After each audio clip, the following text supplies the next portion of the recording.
Достар, біз девам етеміз. Аслында бізден айрылмағаныңыз үшін çok sağ olunuz. Бізде студиямызда енді мұсафыр болуына ве келіңіз. Девам етейік асында мұны ярынки мевзуны девам етейік ве бір çox малюмат ештейік, огренейік. Шымды біздің студиямызда енді пек бекленілген мүмкін айтмаған мұсафыр Рефик Курситов, Қырым Mühendis Педагогика университетінің İçtimai İntizam Fenler кафедраның müdiri, İçtimai ilimlerinin доцент намзеті ве бұнанда ғайры тарихчы мүмкін айтмаға, Мүмкін дегелі, мен университеттің тарих факультетін әлі бітірдім. Оның ішінде тарихчы. Бітірдіңіз, ама тарих дерстерін бермейсіз? Береді, мен кафедра мүдірі едім, тарих кафедрасын мүдірі едім. Мен тарих және филология факультетін деканы олдым 12 ел. Яқшы. Олейсе, Рефик Hoca сабаңыз насыл, ерші яқшы ма? Пек güzel. Pek güzel. Bugün daha çok indi yarınki mayıs 9'a hakkında laf yürsetemiz. İndi sizden malumat almağa isterdik. Bizim birinci misafirimiz öyle bağlı hatıralarını takdim etti, anlattırdı. Sizinki öyle bilgileriniz cenkle bağlı daha çok. Nelerini bugün bizge anlattıra bilesiz. Bu cenkni nasıl yaşlarımız belki hatırlamak gerek. Ne için onu hatırlamak mühim? Evet, cenk birinciden bu büyük facia. Оның ақыбеттері бүгін кеше да жоқ етілмеді, çünkü біздің халқымыз женг малінде 44 сенесі сүргін етілді. Более умуми айтқанда, для нашего народа война считается еще не законченной. В каком смысле? У историков есть правило. Война считается законченной, когда последний солдат возвращается с фронта, последнего пленного обменивают и последнего погибшего хоронят. Что касается, допустим, возвращения с фронта, то наши фронтовики, которые были частью советской армии, они вместо возвращения домой их отправили в ссылку вслед за их семьями. То есть для них война оказалась незаконченной. Они, с одной стороны, победители, которые прошли через все сложности и тяжести войны, а с другой стороны, они, наверное, очень редко в каком государстве было такое, чтобы солдат-победитель не смог вернуться к своему дому, к своей семье. И они были вынуждены искать свои семьи в местах спецпоселений, где царил голод, болезни. Они находили, они спасали свои семьи. И вот одна война закончилась у них, а вторая война началась, война за выживание. И вот через это тоже наши фронтовики прошли. Потом наши фронтовики, они очень в долгу перед ними, то что они одними из первых поднялись на борьбу за возвращение на историческую родину. Если посмотреть первые документы, которые были собраны, систематизированы, а это уже в 1956 году, потому что в 1956 году прошел 20-й съезд Коммунистической партии Советского Союза, который осудил культ личности Сталина. И тогда уже первая группа из 13 фронтовиков на 20 страницах они подготовили документ об участии крымско-татарского народа в Великой Отечественной войне и сдали в ЦК КПСС на имя Хрущева, Булганина, Ворошилова и Жукова. Они просили, чтобы их приняли. Потому что вот сегодня вот у нас 2017 год идет, он очень знаменательный год. В каком отношении? В 1956 году было принято после 20-го съезда постановление, тогда политбюро не было, президиум был ЦК КПСС, о восстановлении автономии и возвращении народов репрессированных. И вот те народы, которые 12-13 лет находились в местах спецпоселения, их организованно государство возвращало и восстанавливали их автономию. И вот в этом году народы Северного Кавказа, они отмечают эту дату, 60 лет восстановления их автономии. И Карачаево-Черкесия, и Кабардино-Балкария, и Чечено-Ингушетия, и все они в этом году отмечают.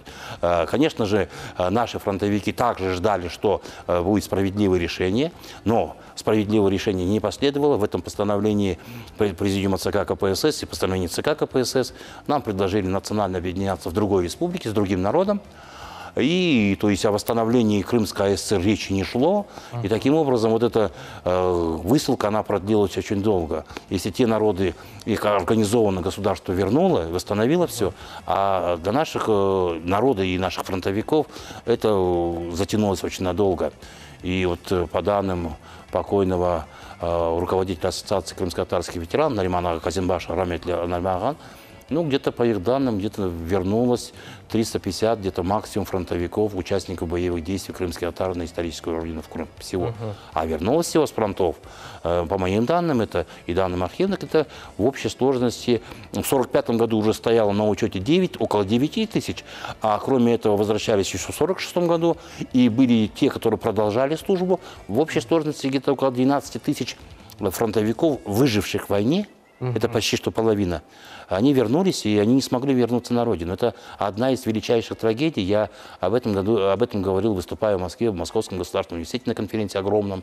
Потом были конференции в Казани к 70-летию Победы, конференции в Астане, международные конференции, посвященные 70-летию Победы. Потом мы в университете провели конференцию большую, вот недавно вышел сборник этой конференции. То есть мы эту проблему показываем в комплексе, потому что нельзя именно Вторую мировую и последующую нашу историю разрывать. Это идет как бы вот в комплексе, потому что представьте себе, человек прошел всю войну, получил увечья, инвалидность, он имеет государственные награды, а его не возвращают домой. И вот из наших героев Советского Союза, полных кавалеров Ордена Славы, только один Абдурахим Рашидов смог добиться возвращения, вернее, чтобы ему разрешили прописку в Крыму, и его похоронили здесь, в Крыму. Это, конечно, подвиг, его гражданский подвиг. А Абдурахим ага Рашидов – это уникальный вообще человек.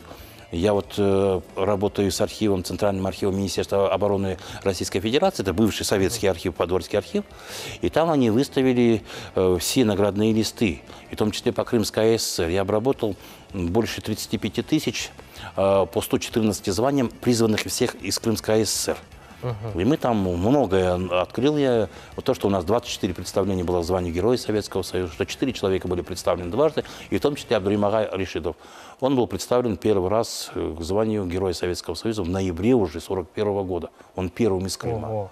А до него героический подвиг, за который он погиб 9 сентября 1941 года, это Эмир Люманов, командир батальона, он погиб под Ельне.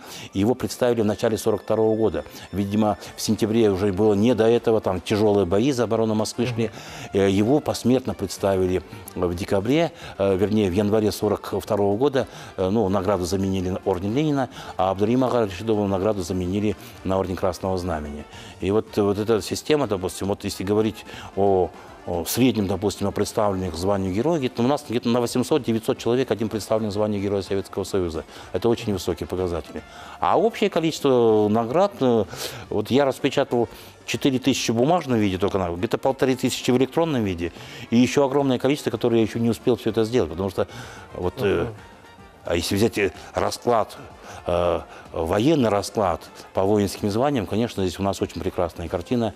У нас очень сильный офицерский корпус за время войны сформировался. У нас одних командиров полков 8 человек.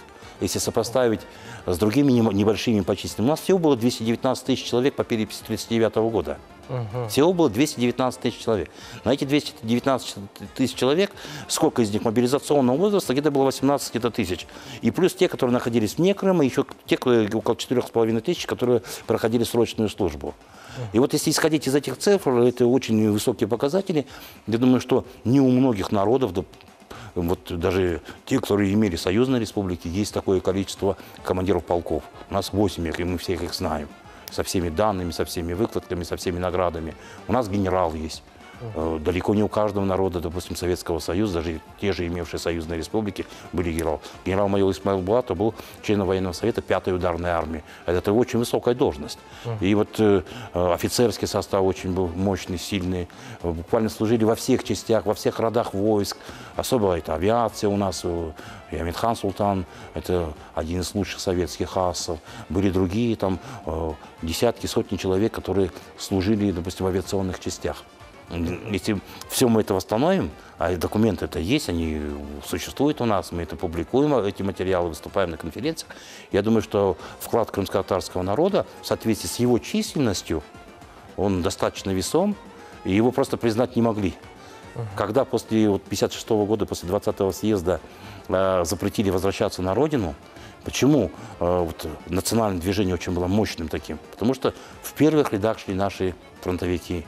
участники партизанского движения, комиссары Южно-Восточного соединения, там Мустафа Селимов, Рифат Мустафаев, Амитхан Султан, огромное количество других фронтовиков. Наши герои Советского Союза, они поднимались по первому зову народа и шли, сдавали документы, выступали, шли в приемный ЦК КПСС, Верховного Совета и всего остального. То есть для них вот эта война, она не закончилась, конечно же, сразу в 1945 году. Другие уже праздновали победу, у них уже налаживался быт, а эти люди жили с желанием вернуться на родину. И поэтому это такое состояние, это трудно понять. И вот когда я вот сравнивал военные заслуги репрессированных народов, по репрессированным народам сразу же после 20-го съезда работали ученые, которые публиковали диссертации, свои писали. Вот вышел первый том «Вклад репрессированных народов в победу в Великой Отечественной войне». Там чеченцы, ингуши, карачаевцы, балкарцы, значит, калмыки, советские немцы. Вот сейчас, может быть, второй том уже будет готовиться, там уже будут и крымские татары. И вот в 91-м, 95-х, 96-х годах какие-то 7 чеченцев и ингушей удостоили звания Героя Российской Федерации. Карачаевцы есть 3 человека, там другие. В отношении наших героев пока этого нет. Наши общественные организации обращались, брали у меня документы, я сколько работал с администрацией. Пока приходят официальные ответы, что за войну уже не награждаем, потому что только в тех случаях, если не произведено награждение. Конечно, вот их представляли званию героя, но награду на уровне командующего армией заменяли орденом Красного Знамени, или в лучшем случае орденом Ленина. А вот Джафер Осман Топчи, командир батальона, второй раз его представили звание Героя Советского Союза, посмертно наградили только лишь орденом Отечественной войны первой степени. То есть, да, это, конечно, несопоставимо, допустим, с тем, что он делал, и каким... Человек 6 раз ранен, его комиссуют из армии, он все равно идет в свой полк и командует батальоном. Но найти такой героизм, действительно, это настоящий герой. И я думаю, что государство перед фронтовиками имеет очень и очень большие обязанности и не только и вину, конечно же, и обязанности, допустим, которые оно не выполнило. Я вот выступая тогда на конференции в МГУ, сказал, что через некоторое время не останется фронтовиков. И тогда вот эти страны правопреемницы Советского Союза не смогут, допустим, хотя бы извиниться перед ними и решить их вопросы, допустим, это останется навеки, потому что их нельзя будет воскресить, потому что они есть, они уже в абсолютном большинстве находятся, уже умерли, и просто их век такой уже закончился. И поэтому сегодня остались последние ветераны, участники боевых действий. Ну, к сожалению, вот так. Рефик Hoca, böyle bir mesele, mına bu nagradalar hakkında laf ettik, bermeler mına olgenine de bakmadan berilmey, aslında arxivlerge kiriş, böyle arxivlerden malumatını almak şimdi imkan var mı ya da hep bir ağırlık yapılan? Вот есть электронный ресурс «Подвиг народа» и есть мемориал. Это данные, сканированные в электронном виде, выставлены для общего пользования. Просто люди ищут своих родственников. А я когда начал искать своих родственников, меня это очень заинтересовало. Я начал системно работать. И выстроил определенный алгоритм работы. И вот по всем этим... Почему 114 званий? Это звание рабоче-крестьянской Красной Армии, рабоче-крестьянского Красного флота. Потом армию в 1943 году переименовали в Советскую армию. И там звания, они несколько менялись, допустим. Звание Красной Армии, там политруки были, там потом уже замполиты пошли, там другие должности были, звания. То есть, поэтому системно это все можно найти. И вот набираешь, допустим, Крымская ССР и воинское звание, и они все национальности, которые подлежали мобилизации. А у советского государства была своя национальная политика, даже до войны. То диаспора иностранных государств, тех стран, которые находились в союзнических отношениях с Германией, то и представители этих народов не мобилизовывали на фронт. У нас тоже и по Крыму такие у нас этнические сообщества есть, которые не мобилизовывались. По ним буквально нет наград и буквально единицы. Ну вот это национальная политика советского государства была. Или же, допустим, даже большая такая общность, как немцы, и где-то к октябрю месяца 1941 года уже полностью сняли с фронта. Многие бойцы записывали себя другими национальностями, чтобы остаться на фронте и воевать. Даже вот таких фактов много. Рефик Hoca, menden öyle bir sual gerek, men onu bilmege isteyim. Aslında bizim halkımız için, Kırım tatarlar için ne üçündür bu vakalarını hatırlamak, bilmek ve bu arxivlerge barıp tapmak. Дело в том, что за весь послевоенный период вот, государство совершило преступление в отношении народа, да, и других народов. И для того, чтобы потом это, свести эту проблему на нет, начали обвинять в поголовном предательстве. И появляются там мифические цифры, они ничем не подтверждаются, что он 20 тысяч или сколько-то еще. Я им, этим господам говорю, фамилия, имя, отчество, год рождения, место рождения. Представьте весь этот список. Они этого никогда не сделают, потому что этого не было. Были, конечно, как у каждого народа, были те, которые были коллаборанты, были в каких-то частях, но это не носило массового характера. Сегодня самые такие вот обвинители, наши апологеты, они уже вынужденно смиряются с этим. Ситуация меняется, потому что есть неопровержимые доказательства. Это архивные документы, которые писались кровью буквально на всех фронтах. И я говорю, вот благодаря этим архивам, нашим советским архивам, бывшим Советского Союза, мы можем сегодня восстановить. Это доступно. Можно специально работать в архивах, можно это все делать. Я думаю, что абсолютно большинство этих документов, они доступны. Рифик Ходжа, вот вы в самом начале еще сказали, что война заканчивается тогда, когда возвращается последний солдат, когда захоронен последний умерший. Так для крымских татар война все-таки закончилась? Я считаю, что пока у нас в изгнании находится в местах ссылки последний фронтовик, для них война и для нас, она не закончена. Почему? Потому что эти люди не смогли вернуться, их не пустили на родину. Это трагедия, это величайшая трагедия. Вот мой дед, участник Первой мировой, он получил тяжелое ранение во время Брусиловского прорыва. Его двое дядь, они служили в Крымском конном полку. Секвили Карбаба был награжден серебряной медалью за храбрость на Георгиевской ленте. Это вот в царской армии служили. И вот когда он уже по ранению вернулся домой, ему назначили пенсию, его как воина, участника обороны, защитника Отечества, его почитали и ценили. То есть это солдат. Без солдата ни одна война не выигрывается. А у нас абсолютное большинство наших фронтовиков осталось в земле, допустим, тех республик, где они там жили. Да, конечно, их там уважали, там все. Но они жили. Вот у моего, допустим, деда по матери 3 братьев-фронтовиков. Из них только один вернулся в 1978 году. Ну, это наш Вайтага Усманов, он жил в Карасу-Базаре. Его 4,5 года не прописывали. Фронтовик-инвалид 4 года жил без света. Через что они прошли? Это очень сложности, через что они прошли. Так и прошли все наши фронтовики. Поэтому, когда мы говорим, когда говорят, что вот сложности были со всеми, понимаете, да, со всеми были сложности, но когда исключительно по определенному принципу одних отделяли, выделяли и начинали, допустим, не признавать какие-то вещи, а потом еще целая куча. Вот мне, допустим, трудно себе представить, допустим, в каком морально-психологическом состоянии они находились, эти люди, которые прошли фронт. Как, допустим. И потом, многие же рассеялись после войны по огромным просторам Советского Союза. Они не хотели идти жить в условиях режима спецкомендатур. Каждый месяц отмечаться, потому что фронтовики приходили, они там каждый месяц отмечались. Они вынуждены не шли на это, особенно молодые. Многие создали семьи в других местах, жили. Ну, потом уже, когда вот сейчас с документами работаешь, тоже это все видишь. И потом география была очень широкая, допустим, и даже призыва. Потому что крымские татары были высланы, другие категории, и они призывались буквально со многих областей и республик Советского Союза на фронт. А вот уже в 1944-м, после освобождения Крыма, после депортации, их уже не мобилизовывали на фронт, как и других репрессированных народов. На этот счет существовали директивы Государственного комитета обороны, и на основе этих директив Советы министров союзных республик принимали решение, постановления о мобилизации. И вот в 1944 году постановление, допустим, Совета министров Казахской ССР читал, не мобилизовываются, допустим, немцы, греки, другие, и временно не мобилизовываются карачаевцы, крымские татары. То есть эта вся система существовала, и она подтверждена полностью всеми этими документами. Рифик Ходжа, соңында, сөйлетіміздің соңында біздің яшыларымызға, бүгінгі яшыларға нені айтмаға істер едіңіз, нені тілемеге істер едіңіз? Во-первых, молодежь должна изучать свою историю. Она должна знать нашу историю, потому что наш народ прошел через многие испытания. Это народ, который имел большие военные традиции. Вот недавно Сакович издал книгу о воинской службе крымских татар. До этого институт Марджани, Ленинград, это Санкт-Петербургское отделение издало книгу, опять-таки, «Татары на службе Отечества». Там все представлены очень хорошо, все наши части, формирования, которые были.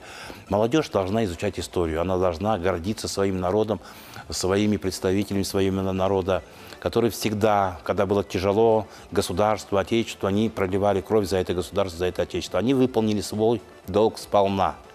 Другое дело, как отнеслось к ним государство, это другой дело, вопрос. Поэтому молодежь должна больше читать. Она должна интересоваться своей историей. И в том числе военной историей, потому что у нас всегда военная служба считалась престижной, достойной, ну, во всех отношениях. И вот подтверждением является вот такое большое количество офицерского состава, которое во время войны от лейтенантов дошло до полковников. Вот эти все командиры полков, они начинали лейтенантами, старшими лейтенантами. Они за войну прошли весь этот путь. И я говорю, если бы не было вот депортации 1944 года, и вот этих те 11 тысяч, которые в 1944 году отправили в трудовую армию, они ушли бы на фронт, то наши военные заслуги были бы еще большими. Потому что последний год войны – это уже наступательные операции, там больше награждают. Вот с самых первых дней, третий день войны, 24 июня, Сейтхаль Люсеинов, призванный из Ялтинским военкоматом, младший сержант, один управляется орудием, из гаубицы подбивает один танк, подбивает второй танк, подбивает третий танк. После этого он подпрыгивает на лафет и начинает танцевать. Под пулями, под градом пуль. Это командир полка пишет представление к награждению ордена Красного Знамени. Вот это молодой парень. Вот как могли эти молодые люди вот так вести себя? Конечно же, это мужество, это воспитание, это дух определенный. И я думаю, что я когда вижу вот фронтовиков вот наших, и вообще всех фронтовиков, я с большим уважением отношусь к фронтовикам, которые прошли войну. Çok sağ olunuz kelgeniniz için da bekleyimiz. Biz ise devam etemiz sayılı dostlar. Hatırlatan bizim stüdyamızda Refik Kursitov, Kırım Mühendis Pedagogika Üniversiteti'nin İçtimai İntizam Fenler kafedranın müdürü bulunaydı. Biz ise devam etemiz. Avara etmen tanış olunuz.